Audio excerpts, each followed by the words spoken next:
నమస్కారం. నేను doctor Varalakshmi, consultant in మెడిన్ and homeopathy. ఈరోజు మనం సయాటికా ప్రాబ్లమ్ గురించి తెలుసుకుందాము.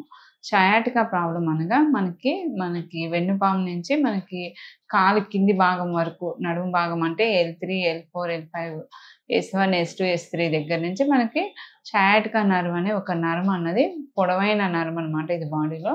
ఇదన్నది మనకి హిప్ జాయింట్ దగ్గర నుంచి మోకాలు, కింద కాలి పాదం వరకు అన్నది ప్రసరిస్తూ ఉంటుందనమాట. ఈ నరం అన్నది మనకి ఈ వెన్ను పూసల్లో మనకేదైనా ప్రెషర్ గురైనప్పుడు గానీ, ఏదైనా ఒత్తిడికి గురైనప్పుడు ఇది కొన్ని సింప్టమ్స్‌ని ప్రదర్శిస్తుందనమాట. దీన్నే మనం సయాటికా అని అంటామనమాట. ఇది మనకి స్త్రీ, పురుషుల్లో ఎవరికైనా కూడా రావచ్చు. మనకి ఏజ్ కూడా మనకి మిడిల్ ఏజ్ నుంచి పెద్ద వయసు వారి వరకు ఎవరికైనా కూడా ఎక్కువగా వచ్చే ఛాన్సెస్ అన్నది ఉంటదనమాట. ఇది రావడానికి గల కారణాల గురించి తెలుసుకున్నట్టయితే మనకి ముఖ్యంగా డిస్క్ ప్రాబ్లమ్స్ అంటే మనకేదైనా వెన్ను పూసలుంటాయి గదా! మనకి వర్టిబ్రాస్ ఉంటాయి. వర్టిబ్రాస్ మధ్యలో మనకి డిస్క్ అనే మెత్తటి పదార్థం అన్నది ఉంటదనమాట. ఈ డిస్క్‌లో గూడా మనకి సెంట్రల్‌లో మనకి యాన్యులర్ బల్బోసా అనే ఒక మెత్తటి ద్రవం లాంటిది ఉంటదనమాట. ఇది మనకి ఏదైనా అధిక ఒత్తిడికి గురైనప్పుడు గానీ, ఏమన్నా ప్రెషర్ పడినప్పుడు గానీ, ఈ బల్జ్ లాగా అన్నది అవుతూ ఉంటదనమాట. ఇదన్నది దగ్గరున్న అక్కడున్న నరాల మీద, మనకి స్పైనల్ కార్డ్ మీద ప్రెషర్ పడడం వల్ల మనకి సింప్టమ్స్ అన్నది వస్తుంటాయన్నమాట.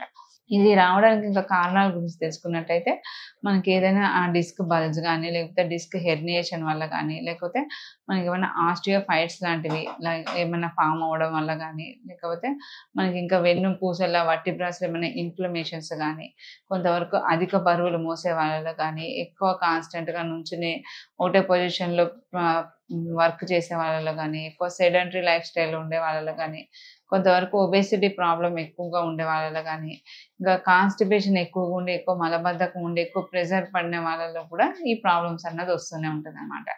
సయాటికా అనేది ఒక సింప్టమ్ అనమాట. దీని యొక్క లక్షణాల గురించి తెలుసుకున్నట్టయితే, మనకి నొప్పి అన్నది పించింగ్ లాగా అన్నది ఉంటదనమాట. అంటే నొప్పి ఒక కరెంట్ షాక్ లాగా ఉండడము, ఆ నొప్పి టైట్‌గా పట్టేసినట్టు ఉండడం మజిల్స్ అన్నీ, కరెంట్ షాక్ లాగా ఉండి, ఆ నొప్పి అన్నది తిమ్మిరిలాగా కూడా అన్నది ఉంటూ ఉంటుందనమాట. నొప్పి అన్నది ఒక్కోసారి మనకి హిప్ జాయింట్ నుంచి అదే తొంటి భాగం నుంచి మనకి నరం ఎక్కడైతే ఒత్తుకుంటుందో అక్కడంతా గూడా మనకి నొప్పిలాగా అనిపిస్తుంటుందనమాట. మనకి మోకాలు వెనక భాగంలో గానీ, లేకపోతే కాఫ్ మజిల్స్ అంటాం. కాలి పిక్కల దగ్గర టైట్‌గా అయిపోవడం గానీ, తిమ్మిరిలాగా ఉండడము, కింద కూర్చున్నప్పుడు కూడా ఎక్కువగా ఇబ్బందయిపోవడము. ఈ నొప్పన్నది నైట్ టైమ్ ఎక్కువగా ఉండడము. అటు సైడ్ ఏదంటే మనకి ఎడమ వైపు, కుడి వైపు 2 భాగాలుగా ఉంటదనమాట మనకి సయాటికా నర్వ్ అన్నది. ఒక్కొక్కసారి ఒక వైపు అన్నది ఇన్వాల్వ్ అవ్వచ్చు. లేకపోతే 2 వైపులా గూడా ఒక్కోసారి ఒత్తిడికి గురైనప్పుడు 2 వైపులా కూడా ఈ సింప్టమ్స్ అన్నది వస్తూ ఉంటదనమాట. మనకి ఎటువైపు ఇన్వాల్వ్ అయితే మనకు ఒత్తిడికి గురవుతున్నదో అటువైపు మనకి మామూలుగా మనం అటువైపు పడుకోలేకపోవడము, అటువైపు పడుకునే ఇబ్బందన్నది గురవ్వడం ఇవన్నీ కూడా సింప్టమ్స్ అన్నది ఉంటాయన్నమాట. మనకి ఈజీగా కూడా మనం ఇంట్లో గూడా మనం దీనికి మనకెవరికైనా సయాటికా ప్రాబ్లమ్ ఉందా? లేదా? అన్నది కూడా మనం కూడా చూసుకోవచ్చనమాట. ఎవరైతే కొంతవరకు నడుము నొప్పితో బాధపడుతూ ఉంటారో, లో బ్యాక్ ఏక్ అన్నది వస్తుంటుంది గదా! కంటిన్యూయస్ ఎక్సర్షన్స్ వల్ల గానీ, స్ట్రెయిన్ అయినప్పుడు గానీ, ఇలాగ నడుము నొప్పి ఉన్న వాళ్ళలో కూడా ఈ సయాటికా ప్రాబ్లమ్ అనేది ఎక్కువగా వచ్చే ఛాన్సెస్ అన్నది ఉంటదనమాట. మనం స్ట్రెయిట్‌గా పడుకున్నప్పుడు మనం కాలన్నది ఇలాగ పైకి లేపినప్పుడు మనకి కాళ్ళ తొంటి భాగంలో ఎక్కడైతే నొప్పొస్తున్నదో ఆ యాంగిల్‌ని బట్టి సయాటికా ఎంత తీవ్రంగా ఉన్నది అన్నది మనం చెప్పవచ్చనమాట. దీన్నే ఎస్ఎల్ఆర్ టెస్ట్ అంటాం. అంటే స్లైట్ రైజింగ్ ఆఫ్ లెగ్ అనమాట. ఈ పరీక్ష ద్వారా మనము సయాటికా నర్వ్ ఎంత బాగా ఒత్తుకుంటున్నది, ఎంత తీవ్రంగా మనకి సింప్టమ్స్ అన్నయి ఉన్నాయి, ఇవన్నీ కూడా చెప్పగలుగుతామనమాట. దీనికి మనం అప్పటికప్పుడు మనం కొంతవరకు పెయిన్ కిల్లర్స్ యూజ్ చేయడము, నొప్పి తగ్గిన తర్వాత మళ్ళీ దాన్ని డిలే చేయడము, ఇట్లా అన్నది ఉంటే అది క్రానిక్‌గా అన్నది ఈ కంప్లెయింట్స్ అనేవి ఉంటాయన్నమాట. దీనికి మనకి హోమియోలో చూసుకున్నట్టయితే ఎటువంటి సైడ్ ఎఫెక్ట్స్ లేకుండా మనకి మెడినైన్‌లో హోమియో ట్రీట్మెంట్ అన్నది ఉంటదనమాట. దీనికి సయాటికా ప్రాబ్లమ్‌కి మనకి చాలా రకాల మందులనేవి ఉంటాయన్నమాట. కోలోసింత్ అనే డ్రగ్ అన్నది ఉంటది. ఈ కోలోసింత్‌లో ఏమవుతుందంటే మనకి నరాలనేది టైట్‌గా ఉండడము, నొప్పి అనేది బాగా గ్రిప్పింగ్ లాగా ఉండడము, ఎక్కువగా ఎడమ సైడ్ అన్నది నొప్పి ఎక్కువగా ఉండడము, కాల్లో తిమ్మిరిలాగా ఉండడము, ఇవన్నీ లక్షణాలనేవి ఉంటాయన్నమాట. దీంతో పాటు ఇంకా నెఫాలియం అని, హైపరికమ్ అని, ఆర్నికా అని, రస్టాక్స్ అని, బ్రయోని అని ఇలా చాలా రకాల డ్రగ్స్ అన్నవి హోమియోలో ఉంటాయన్నమాట. కానీ వీటిలో మనం రోగికి ఎటువంటి లక్షణాలను బట్టి మానసిక లక్షణాలతో పాటు ఇంకా శారీరక లక్షణాలను కూడా ఇవన్నీ కన్సిడర్ చేసుకుంటూ ఆయనకి సూట్ అయ్యే మెడిసిన్స్ అన్నది ఇవ్వడం జరుగుతుందనమాట.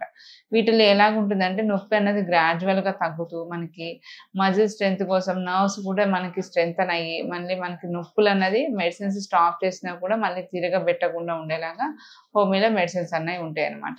దీంతో పాటు మనం కొంతవరకు మన లైఫ్ స్టైల్ అన్నది కూడా చేంజ్ చేసుకోవాల్సి ఉంటుంది. మనము కొంతవరకు ఆహార నియమాలన్నది కూడా ఎక్కువగా తీసుకోవాల్సి ఉంటుంది. అంటే మనం కొంతవరకు మనం ఫ్రూట్స్, యాంటీ ఆక్సిడెంట్స్ ఎక్కువ ఉండేలాగా, మనకి న్యూట్రిషనల్ డెఫిషియన్సీస్ లేకుండా కొంచెం కాల్షియం మెటబాలిజం పెరిగేలాగా కాల్షియం ఉన్న ఫుడ్స్ అవి తీసుకుంటాము. ఇలా ఆహారంలో కూడా మార్పు అన్నది తీసుకోవాల్సి ఉంటుందనమాట. దీంతో పాటు మనము కొంతవరకు మనకి ఎక్సర్సైజ్ అన్నది ఇంపార్టెంట్ అనమాట. ఎందుకంటే మనకి అక్కడున్న మజిల్ స్ట్రెంత్ అన్నది అవ్వడానికి కూడా మనకి మినిమమ్‌గా ఏదో ఒక ఎక్సర్సైజ్ అన్నది మెయింటైన్ చేసుకుంటూ ఉండాలనమాట. దీంతో పాటు మనం డ్రగ్స్ అన్నది యూజ్ చేసుకున్నట్టయితే మనకు హోమియో మెడిసిన్స్ యూజ్ చేసుకుంటే ఈ పెయిన్ కిల్లర్స్ యూజ్ చేయడం వల్ల అప్పటికప్పుడు తగ్గినా మనకి దాంతో చాలా వరకు సైడ్ ఎఫెక్ట్స్ అన్నది ఉంటదనమాట. మనకి ఎటువంటి సైడ్ ఎఫెక్ట్స్ లేకుండా అత్యధికంగా సక్సెస్‌ఫుల్ ఫార్ములాస్‌తో మనకి నొప్పి తగ్గేలాగా హోమియోలో చాలా రకాల మంచి మెడిసిన్స్ ఉన్నాయండి. మీకు ఈ సయాటికా ప్రాబ్లమే కాకుండా ఇంకా బ్యాక్ పెయిన్ గానీ, లంబార్ స్పాండిలైటిస్ గానీ, సర్వైకల్ స్పాండిలైటిస్ గానీ ఇలా అన్ని కంప్లెయింట్స్‌కి మనకి మెడినైన్‌లో ట్రీట్మెంట్ ఉంటుంది. ఇంకా మీకు ఫర్దర్‌గా ఎటువంటి సందేహాలు, సమస్యలున్నా ఒకసారి మెడినైన్ టీమ్‌ని కన్సల్ట్ అవ్వండి. Thank you.